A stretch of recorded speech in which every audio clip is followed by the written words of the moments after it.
সুদের দরকার ক্রীড়া সম্পাদকের দরকার।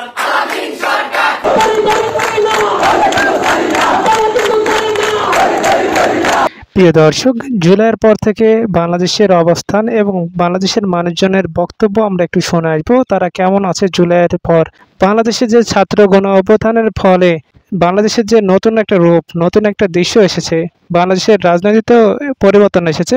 তো মানুষের মুখে অর্থাৎ জনগণের মুখে আমরা শুনতে চাই তারা কেমন আছে জুলাইয়ের পর, তাদের অবস্থান, তাদের আর্থিক সচ্ছলতা কিরকম বেড়েছে সেই সম্পর্কে আমরা জেনে নেব।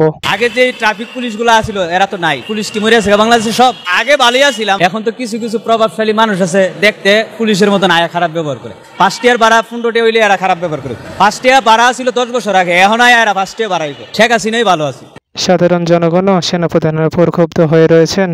বিভিন্ন জায়গায় ভাঙ্গাচোরা হচ্ছে, কিন্তু সেনাপ্রধানের কোনো পদক্ষেপ নেই। ফলে সাধারণ জনগণ ক্ষুব্ধ হয়েছে সেনাপ্রধানের উপর এবং তাদের দাবি সেনাপ্রধানের পদত্যাগ। হামলা হয়েছে, বিগত 16 বছরে এই দুঃসাহস করে নাই। আমরা এই সেনাপ্রধানকে আর এক মুহূর্তের জন্য সেনাপ্রধান হিসেবে দেখতে চাই না। রাষ্ট্রীয় বাহিনী হাসিনার এত নৃশংসভাবে আমাদের উপর আক্রমণ করে নাই।